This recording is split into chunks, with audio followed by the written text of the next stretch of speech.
Shalom semua, selamat hari Minggu. Biar kiranya Tuhan selalu memberkati kita. Walaupun kita nggak ketemu secara fisik, tapi kita ketemu lewat video. Sebelum kita mendengarkan firman Tuhan, kita akan naikkan 2 lagu pujian. Oke, kiranya saudara bisa mengikuti dan mengikuti kami di sini.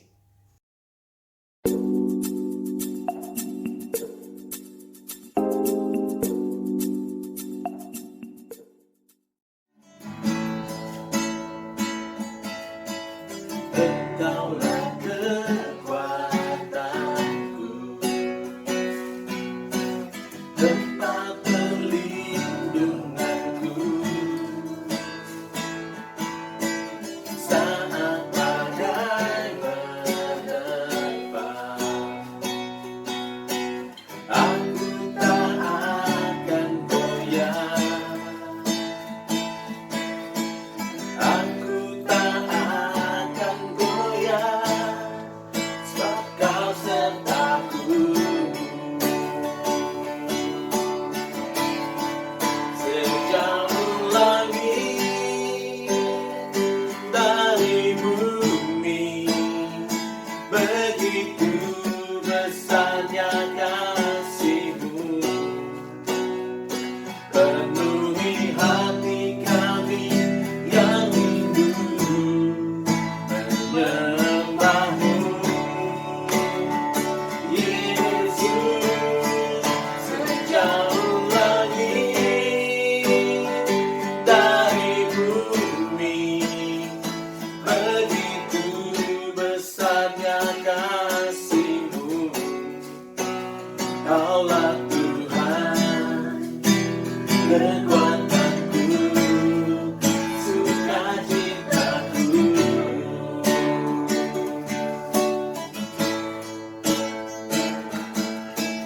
Engkaulah kekuatanku, tempat perlindunganku, saat badai menerpa. Aku tak akan goyah, aku tak akan goyah, sebab Kau sertaku. Sejauh langit dari bumi, begitu besarnya kasih-Mu. Penuhi hati kami yang rindu menyembah-Mu, Yesus. Sejauh langit dari bumi, begitu besarnya kasih-Mu. Kaulah Tuhan, kekuatanku, sukacitaku.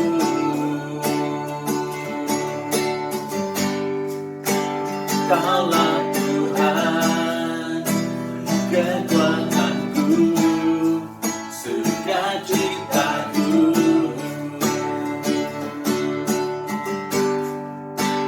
Kaulah Tuhan, kekuatanku, sukacitaku.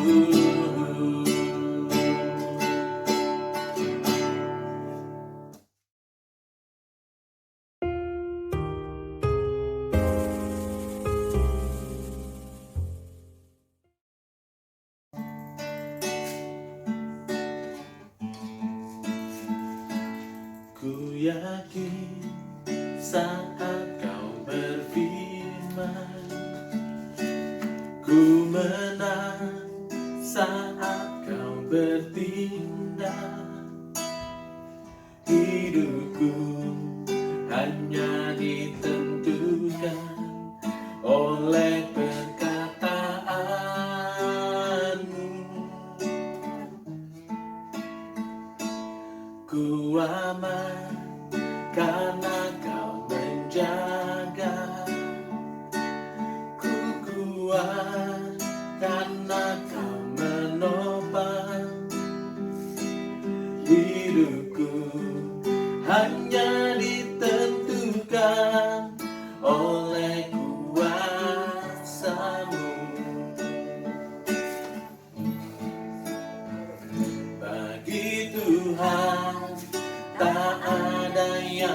mustahil bagi Tuhan, tak ada yang tak mungkin.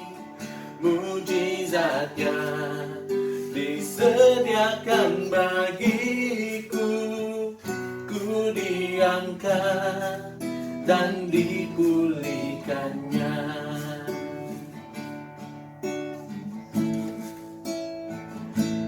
Ku aman karena Kau menjaga, ku kuat karena Kau menopang.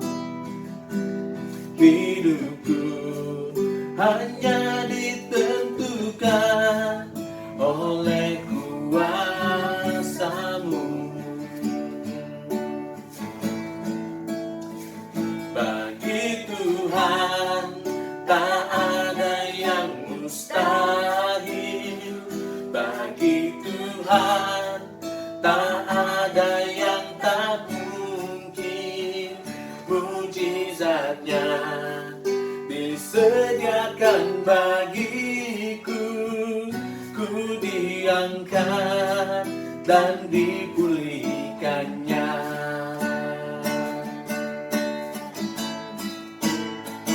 Bagi Tuhan tak ada yang mustahil, bagi Tuhan tak ada yang tak mungkin. Mujizatnya disediakan bagiku, ku diangkat dan dipulihkannya. Bagi Tuhan tak ada yang mustahil, bagi Tuhan tak ada yang tak mungkin. Mujizatnya disediakan bagiku, ku diangkat dan dipulihkannya.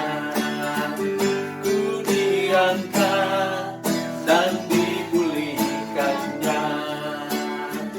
Ku diangkat dan dipulihkannya.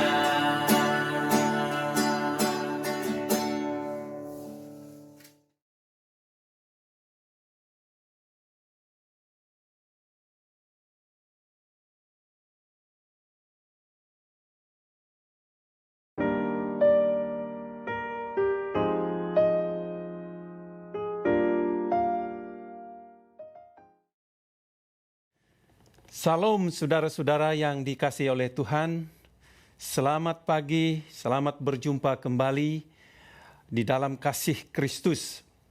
Dan saudara-saudara yang dikasihi oleh Tuhan, kita patut bersyukur karena kita bisa beribadah walaupun dengan jarak jauh. Tetapi Tuhan hadir di mana saja karena Dia Maha Hadir. Saudara yang kekasih dalam Tuhan Yesus, saya mau mengucapkan banyak terima kasih kepada tim kreatif yang sudah bekerja keras mempersiapkan dan melakukan ambil bagian di dalam praise and worship untuk mengantar kita dalam menyembah Tuhan. Kiranya Tuhan memberkati saudara semua. Saudaraku yang kekasih, firman Tuhan yang akan kita renungkan bersama saya ambil dari kitab Kejadian pasal 12 ayat 1-3. Nah, saudara, tema khotbah saya hari ini adalah dipanggil untuk menjadi berkat. Tema khotbah saya hari ini adalah satu tema yang menolong kita, saudara-saudara, untuk mengerti supaya kita tidak menjadi self-centered.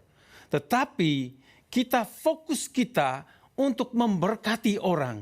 Karena Tuhan sudah memberkati kita dan akan selalu memberkati kita. Sehingga doa-doa kita, saudara-saudara, jangan selalu meminta Tuhan memberkati saudara. Tapi berdoa supaya saudara bisa menjadi berkat. Amin. Sebelum kita lanjut, untuk mendengarkan dan merenungkan firman Tuhan. Mari kita berdoa. Tuhan, kami siapkan hati kami, biarlah Tuhan Engkau menabur benih-benih kebenaran di dalam hidup kami.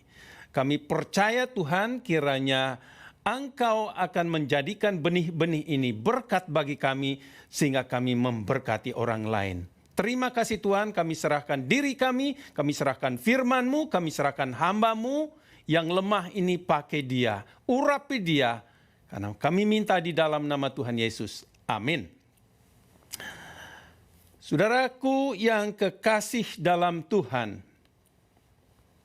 seperti yang saya katakan tadi, tema kita dipanggil untuk menjadi berkat. Nah saudara, firman Tuhan dalam Kejadian pasal 12 ayat 1-3 berbunyi, berfirmanlah Tuhan kepada Abram, pergilah dari negerimu dan dari sanak saudaramu dan dari rumah bapamu ini ke negeri yang akan kutunjukkan kepadamu. Aku akan membuat engkau menjadi bangsa yang besar dan memberkati engkau serta membuat namamu masyhur, dan engkau akan menjadi berkat. Aku akan memberkati orang-orang yang memberkati engkau dan mengutuk orang-orang yang mengutuk engkau, dan oleh semua kaum di muka bumi ini akan mendapat berkat. Kata kunci di sana adalah ayat yang 2 bagian B. Engkau akan menjadi berkat. Saudara, hari ini kita akan belajar dari salah satu tokoh Alkitab, tokoh dalam Alkitab yang namanya sudah tidak asing lagi, yaitu Abraham. Nah, cerita Abraham lengkap kita dapat baca di dalam pasal 12 sampai pasal 25 kitab Kejadian. Saudaraku yang kekasih, Alkitab mencatat bahwa Abraham dijuluki bapa orang percaya. Sebagai orang beriman, ada 4 tanda yang sangat menonjol dalam kehidupan Abraham yang kita perlu pelajari. Yang pertama ialah saudara-saudara, kalau saudara melihat di sana, 4 langkah ya, yang kita akan lihat. Yang pertama saudara-saudara, ia melangkah dengan iman. Syarat pertama saudara-saudara agar Abraham dan kita juga dapat menjadi berkat adalah kita harus taat kepada perintah Tuhan. Dalam kitab Ibrani itu pasal 11 ayat 8 kita membaca, karena iman Abraham taat ketika ia dipanggil untuk berangkat ke negeri yang akan diterima sebagai milik pusakanya, lalu berangkat dengan tidak mengetahui tempat yang ia tujui. Nah, saudara, jelas di sini motif Abraham untuk taat kepada perintah Tuhan jelas sekali. Bukan untuk kepentingan pribadi, tetapi kita melihat semata-mata karena Tuhan. Saya harap kita juga belajar kalau kita taat bukan dipaksa, bukan karena sesuatu, tetapi karena Tuhan kita taat. Jadi saudara-saudara yang kekasih, di sini kita belajar bahwa iman yang benar adalah iman yang ditunjukkan dengan tindakan ketaatan kepada Tuhan yang telah memanggil. Tentang iman, saudara-saudara, mungkin kita bertanya, iman bagaimana yang dimiliki Abraham? Apakah iman ini juga ada pada kita? Saudara, tentang iman di dalam Ibrani 11 ayat 1 dikatakan, iman adalah dasar dari segala sesuatu yang kita harapkan dan bukti dari segala sesuatu yang kita tidak lihat. Saudara, kalau sesuatu yang sudah kita lihat, berarti kita tidak perlu iman. Abraham tidak melihat tanah yang akan diberikan, tapi dia beriman. Saudara, dia akan memilikinya. Oleh sebab itu saudara-saudara yang kekasih dalam Tuhan Yesus, kita belum melihat sorga. Kita belum melihat janji-janji tentang sorga. di mana kita akan pergi ke sana. Tetapi oleh iman kita tahu surga itu ada dan kita akan pergi ke surga kelak, saudara. Dan bukan saja itu, saudara-saudara, iman Abraham itu diuji. Nah, di sini perlu kita ketahui, iman Abraham itu diuji ya ketika, saudara ingat, ketika Abraham memiliki anak. Dan saudara-saudara, anak yang dia miliki itu dia gumuli 25 tahun meminta kepada Tuhan agar Tuhan menggenapi janjinya akan memberikan seorang anak. Setelah diberikan anak itu diminta oleh Tuhan untuk dipersembahkan. Saudara bisa bayangkan, imannya diuji, ketaatannya diuji. Tetapi lihatlah Abraham. Dia tahu Allah yang dia sembah, yang memerintahkan dia adalah Allah yang sanggup menghidupkan, membangkitkan orang mati. Oleh sebab itu dia taat akan perintah Tuhan. Nah, saudara yang kekasih dalam Tuhan, kita belajar juga nenek moyang, boleh katakan nenek moyang Abraham juga seperti Nuh, juga taat. Disuruh membangun bahtera yang begitu besar, 100 tahun dibangun, dia taat melakukan. Itu luar biasa. Nah, itu oleh karena anugerah Tuhan, dia bisa melakukannya. Masuk Kejadian pasal 12, saudara, kita membaca Allah memanggil Abraham untuk menjalankan rencananya. Kepada Abraham, Allah berjanji untuk memberkati dia. Berkat yang Allah janjikan ada dalam Alkitab. Dalam ayat yang ketiga kalimat, engkau akan menjadi berkat, dalam bahasa Ibraninya beraka. Itu berbentuk imperatif, sangat penting. Kata perintah di sana mengekspresikan satu konsekuensi atau sebab akibat. Nah, saudara, apa janji Allah dalam kepada Abraham? Di sana kita lihat ada tiga janji utama Allah dan penggenapannya. Saudara yang kekasih dalam Tuhan Yesus, tanah perjanjian itu yang pertama, the promised land. Dan saudara, kita tahu bahwa ini digenapi waktu dalam perjalanan Abraham. Bagaimana dengan kita, saudara-saudara? Kita tahu bahwa Kanaan surgawi itu belum digenapi. Dan satu saat kita akan memasuki Kanaan surgawi. Karena itu, saudara, itu pengharapan kita. Kita berjalan dan berjalan terus dengan iman. Satu saat kita akan tiba di sana. Yang kedua, saudara, janji tentang keturunan. Ini pun, saudara-saudara, telah digenapi di dalam secara biologis sudah digenapi. Abraham diberikan keturunan, dan saudara kita tahu klimaks daripada keturunan Abraham yang akan menjadi berkat adalah Yesus. Di dalam Matius pasal 1 ayat 1 sampai 17 tercatat silsilah Yesus. Ada 14 dari Abraham, ya. Ada 14 keturunan dari Abraham sampai Daud dikatakan. Ada 14 keturunan dari Daud hingga pembuangan ke Babel, dan 14 keturunan dari pembuangan ke Babel sampai Kristus. Kemudian saudara, janji tentang berkat dan penebusan.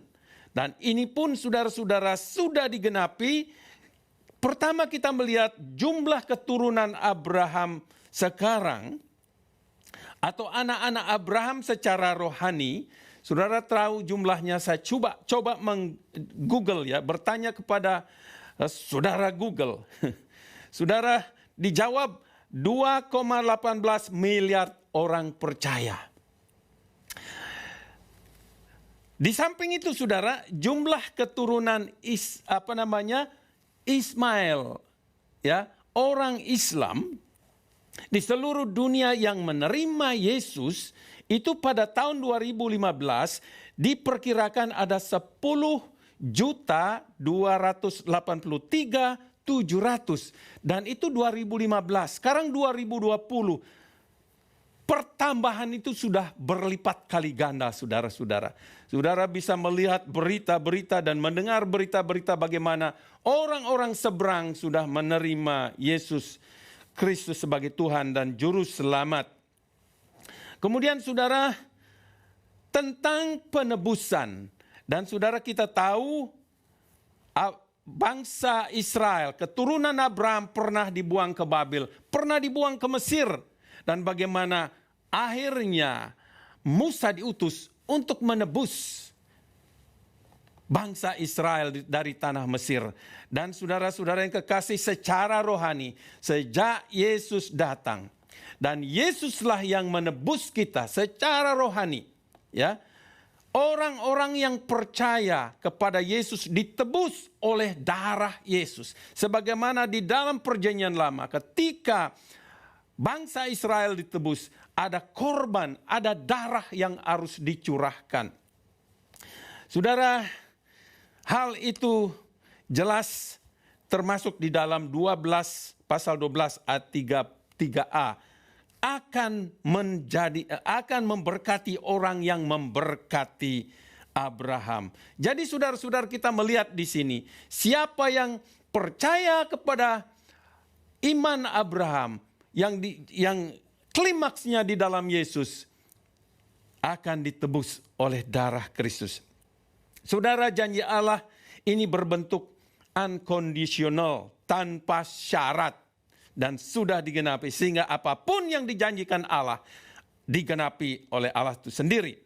Tapi ada juga saudara-saudara, kita lihat ada janji-janji ada janji-janji lainnya yang perlu kita lihat. Abraham dikatakan Allah berjanji akan membuat nama Abraham masyhur, terkenal. Dan kita tahu saudara-saudara yang kekasih, Bapak Abraham ini dipercayai oleh orang Yahudi, orang Kristen, orang Islam. Dan dari 3 agama besar ini membuat nama Abraham termasyhur, terkenal, dan tercatat, saudara.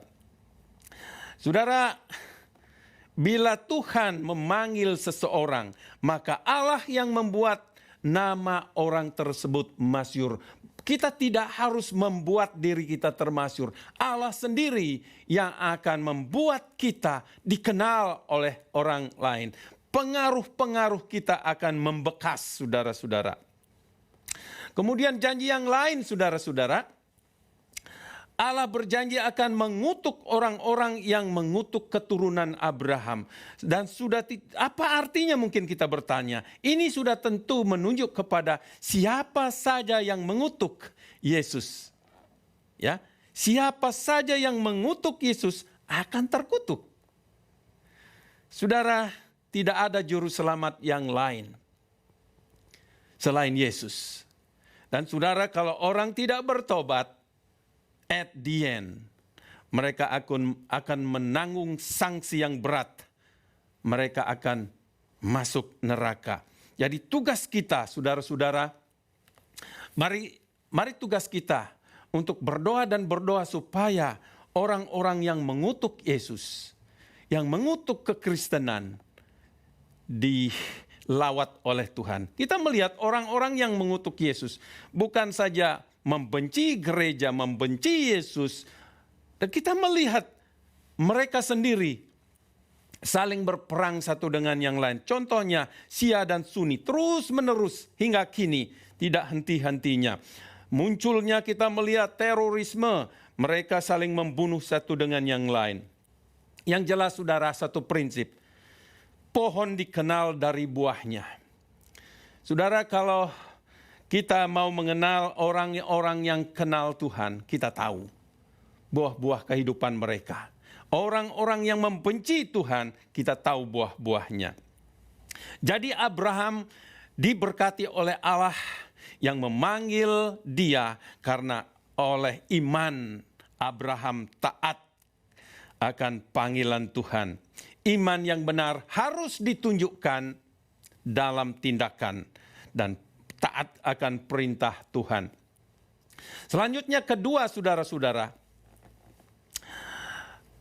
bukti daripada Abraham diberkati, dia tetap ingat mendirikan mezbah bagi Tuhan. Ini menarik sekali, saudara. Saudara, kalau kita melihat ada 4 kali, saudara, ada 4 kali Abraham ya mendirikan mezbah dalam perjalanannya. Di mana saja dia pindah, pertama-tama dia dirikan mezbah bagi Tuhan. Dan apa artinya itu, saudara-saudara? Nah, kalau saudara melihat pasal 12 sampai pasal 13 itu 4 kali dia mendirikan. Dan apa artinya? Nah, mezbah adalah tempat di mana Abraham bisa memanggil Tuhan, menyembah Tuhan, berkomunikasi dengan Tuhan. Dia tahu sebelum dia melakukan hal-hal yang lain, pertama dia berjumpa dengan Tuhan, pertama dia berkomunikasi dengan Tuhan. Lalu apa artinya bagi kita, saudara-saudara? Pertama, sudah tentu kita semua harus memiliki mezbah Tuhan, altar di rumah kita masing-masing, di mana kita di sana bisa merenungkan firman Tuhan, berkomunikasi dengan Tuhan. Sebagai keluarga kita, pada para pria, para suami, hendaklah menjadi imam-imam yang membawa keluarganya dekat dengan Tuhan, berkomunikasi dengan Tuhan. Namun ingat satu hal, satu prinsip lain lagi. Mezbah itu adalah diri kita sendiri. Ingat, firman Tuhan berkata, tubuhmu itu adalah bait Allah. Roh Allah tinggal di dalam kamu. Sehingga saudara, kita tidak ada alasan untuk tidak berkomunikasi dengan Tuhan. Dimanapun dan kapanpun, karena Allah tinggal di dalam kita. Jadi apa yang kita lakukan setiap hari, sebelum kita melakukannya, kita harus datang ke mezbah Allah, bersekutu dengan Tuhan. Kiranya ini sungguh-sungguh memberkati kita, belajar dari Abraham. Kemudian yang ketiga, saudara, mempunyai sifat mengalah, tidak serakah, ya. Nah, ini ceritanya, saudara-saudara, kita melihat ketika pasal 13 ayat 9 sampai 11, di sini ketika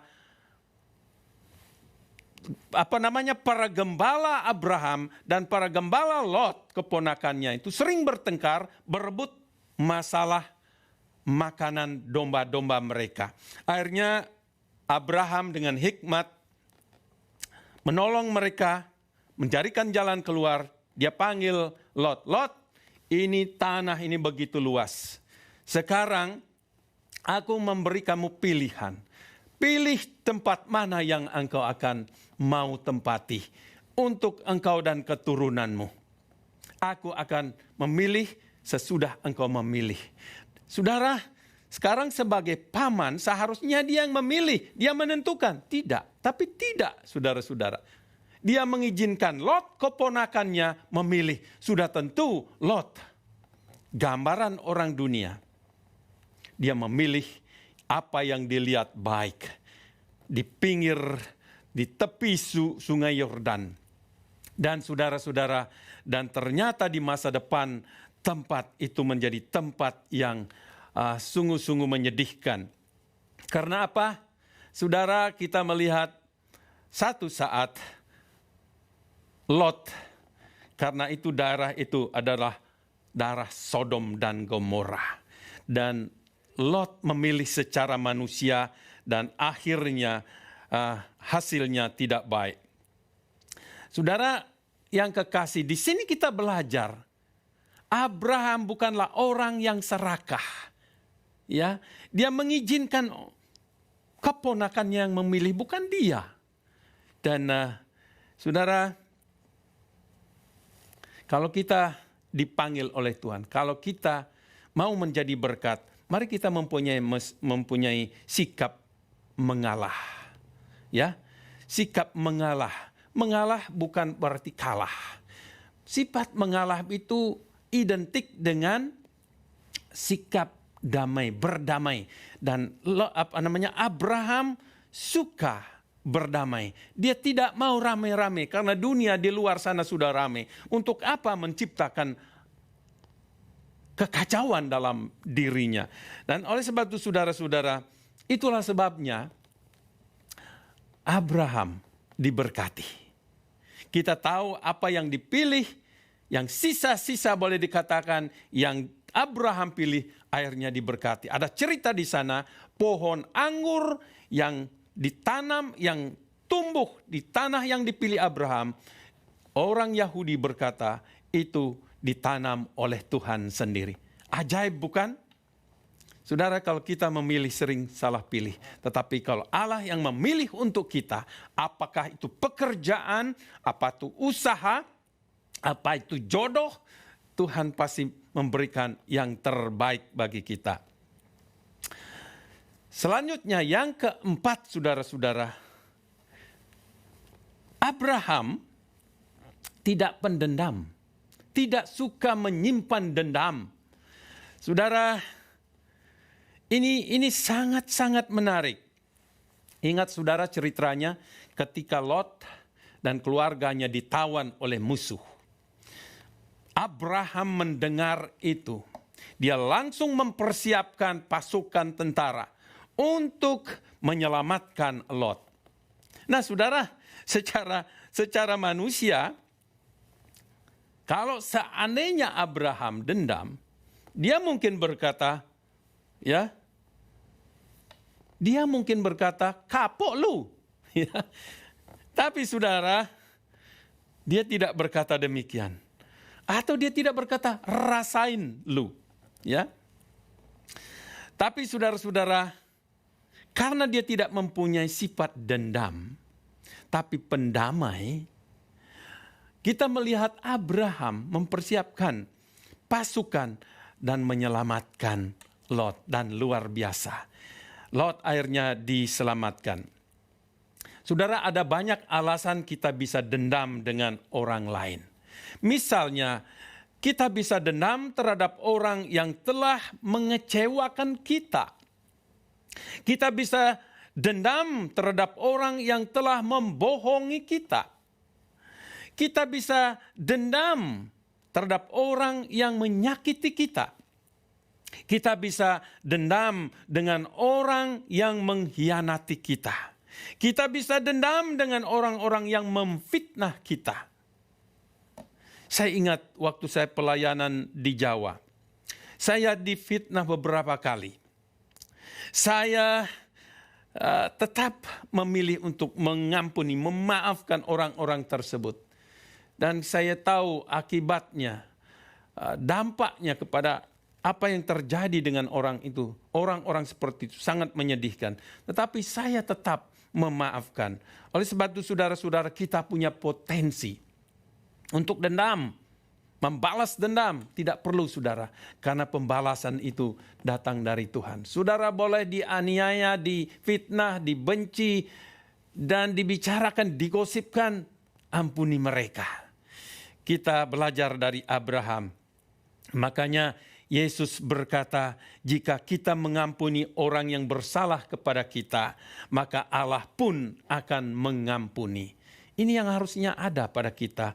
Yesus mengajar kepada kita supaya kita senantiasa bisa mengampuni orang-orang yang bersalah kepada kita. Kemudian saudara, yang kelima, tahu membedakan mana haknya dan mana hak Tuhan. Saudara, ini prinsip dalam hidup kita. Kita tidak sadar kadang-kadang punyanya Tuhan, kita bilang kita punya. Hati-hati saudara-saudara. Nah, ini kita belajar ketika Melkisedek berjumpa dengan Abraham. Lalu dikatakan Melkisedek memberkati Abraham. Ini Abraham diberkati setelah dia menang dalam peperangan dengan raja-raja. Khususnya menyelamatkan Lot pada saat itu. Abraham diberkati, kemudian karena dia diberkati, dia memberikan 10% dari seluruh hasilnya kepada Melkisedek. Saudara, siapakah Melkisedek ini? Saudara, kalau saudara baca dalam Perjanjian Lama, dia tidak memiliki ibu, tidak tahu asal-usulnya. Ya, dia dikatakan Raja Salem, Raja Kekal, seorang imam Allah yang maha tinggi. Itu Kejadian 14 ayat 18-20. Ia tidak memiliki ayah dan ibu. Lalu siapakah dia ini? Saudara, Ibrani pasal 7 ayat 1-10, Melkisedek dijelaskan secara rinci. Para penafsir berpendapat, dan saya setuju bahwa Melkisedek adalah Yesus sebelum berinkarnasi. Yesus sebelum dia datang ke dunia ini. Jadi kita melihat dia adalah Raja Salem, Raja Kekal. Dia layak menerima persembahan dan korban persembahan kita. Nah saudara, jadi di sini kita melihat Abraham adalah orang yang pertama memberikan persembahan persepuluhan dari seluruh penghasilannya. Lalu apa kaitannya saudara-saudara? Apa kaitannya pemberian persepuluhan Abraham dengan iman kita sebagai orang-orang percaya? Karena ada orang-orang percaya, orang Kristen tidak percaya akan memberikan persepuluhan. Tetapi Alkitab dengan jelas berkata, kita harus memberikan 1/10 dari apa yang kita terima. Hasil pertama dari yang kita terima. Saudara yang kekasih, kalau 1/10, pertanyaannya adalah, kalau 1/10 hasil yang kita peroleh itu hak Tuhan, Alkitab berkata itu punyanya Tuhan, haknya Tuhan, maka jelas kita harus kembalikan kepada Tuhan. Ada orang yang merasa diberkati, dia bukan memberikan 10%, tapi 90%. Karena dia percaya, itu punyanya Tuhan, dia mau memberkati. Orang kalau sudah diberkati oleh Tuhan, dia punya kecenderungan untuk memberkati orang lain. Mari saudara-saudara, kita menjadi berkat karena kita dipanggil oleh Allah. Jelas sekali saudara, Malaiki pasal 3 ayat 10-12. Kalau saudara ingin tahu dan saudara pasti sudah pernah dengar khotbah tentang memberikan persepuluhan dari Malaiki 3 ayat 10-12. Tuhan sendiri memerintahkan umatnya membawa persembahan persepuluhan ke rumah Tuhan. Dikatakan di sana, bawalah seluruh persembahan persepuluhan itu ke dalam rumah perbendaharaan supaya ada persediaan makanan di rumahku, dan ujilah aku. Maka firman Tuhan semesta alam, apakah aku tidak membukakan bagimu tingkap-tingkap langit dan mencurahkan berkat sampai kelimpahan. Saudara yang kekasih dalam Tuhan Yesus, dalam ayat tersebut kita diberitahukan bahwa 1/10 dari penghasilan kita adalah milik Tuhan. Karena itu saudara-saudara, siapa yang tidak memberi persepuluhan disebut penipu, pencuri. Saudara mau disebut penipu? Saudara mau disebut pencuri? Kalau tidak, berikan persepuluhan, itu haknya Tuhan. Saya tidak heran saudara, karena sifat kedagingan dan roh kita sering bertentangan dalam hal ini. Kedagingan kita sudah tentu tidak mau memberikan persepuluhan, kita mau menyimpan itu. Tetapi roh kita berkata taat untuk memberikan. Bila saudara memiliki keraguan dalam memberikan persepuluhan kepada Tuhan, coba baca dan renungkan cerita Matius dalam Matius pasal 22 ayat 15-22. Saudara, di sana ada perumpamaan, ada cerita maksud saya. Orang-orang Farisi mau menguji Yesus di sana, mau menjebak Yesus. Saudara, pertanyaan mereka, apakah rakyat diperbolehkan atau wajib membayar pajak kepada kaisar atau tidak? Nah, Tuhan Yesus yang tahu kejahatan hati mereka, kemunafikan mereka, dia menjawab begini, tunjukkanlah kepadaku mata uang untuk pajak itu. Setelah menunjukkan mata uang itu, maka Yesus pun bertanya, gambar dan tulisan siapakah ini?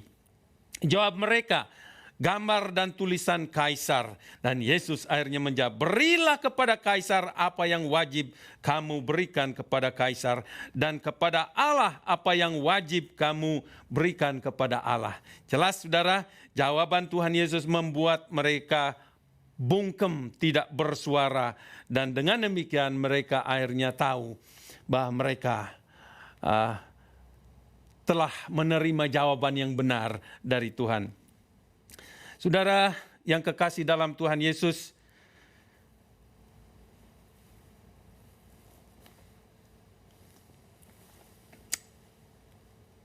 dalam Malaikat 3 ayat 10 ini dikatakan bahwa Allah menantang kita. Ujilah aku, dikatakan. Ini saudara-saudara yang kekasih dalam Tuhan, kita melihat apa yang terjadi kalau kita kalau kita memberikan persepuluhan di sini. Ini yang pertama, ada 3 hal di sana dikatakan. Tuhan akan membukakan tingkap-tingkap langit dan mencurahkan berkat berkelimpahan kepada umatnya. Saudara mau diberkati baik secara finansial maupun secara rohani. Ujilah Tuhan, tunjukkan saudara taat memberikan persepuluhan. Yang kedua, Tuhan akan menghardik bagimu belalang pelahap supaya jangan dihabiskan hasil tanahmu, dan supaya jangan pohon anggur di padang tidak berbuah lagi. Dan Tuhan akan menyetop perusak-perusak dalam ekonomi kita, penghasilan kita, kalau kita taat memberikan. Dan Tuhan memberkati pekerjaan kita, hasil yang kita olah.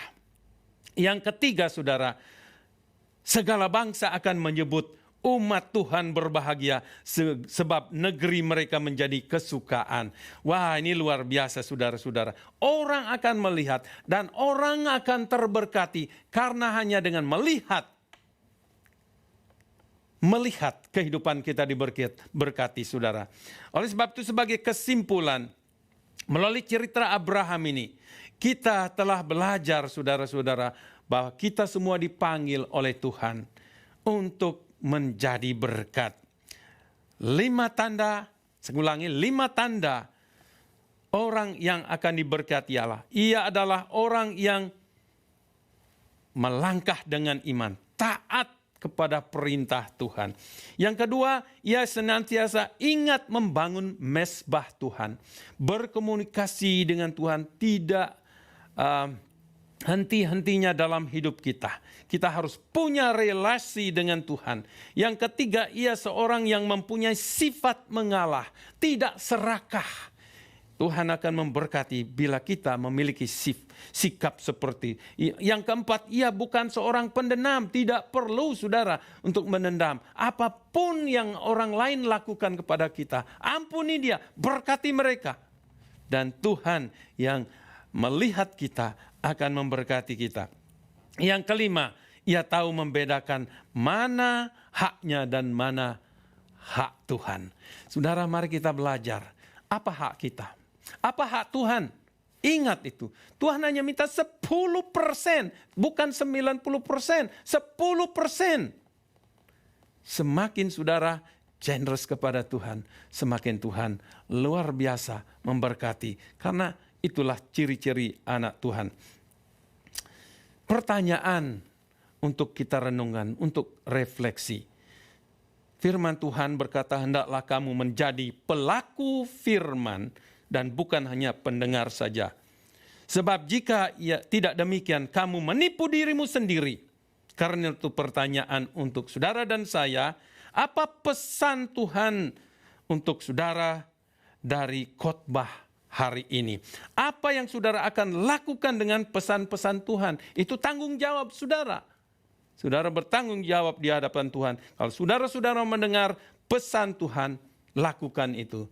Tuhan kiranya memberkati. Mari kita tutup di dalam doa. Bapa dalam surga, terima kasih Tuhan karena Engkau sudah menolong kami, memberikan kami pencerahan tentang dari firman Tuhan. Bagaimana Engkau memanggil kami ini supaya kami menjadi berkat. Berkati sidang Jumat yang telah mendengar firman Tuhan ini. Hamba-Mu berdoa untuk berkat bagi mereka. Kiranya kasih daripada Allah Bapa, anugerah Tuhan Yesus Kristus Sang Putra di dalam persekutuan Roh Kudus menyertai, memberkati saudara dan memampukan saudara menjadi pelaku-pelaku firman. Di dalam nama Allah Tritunggal, hamba-Mu berdoa dan mengucap syukur. Amin. Selamat beraktivitas, Tuhan memberkati. Amin.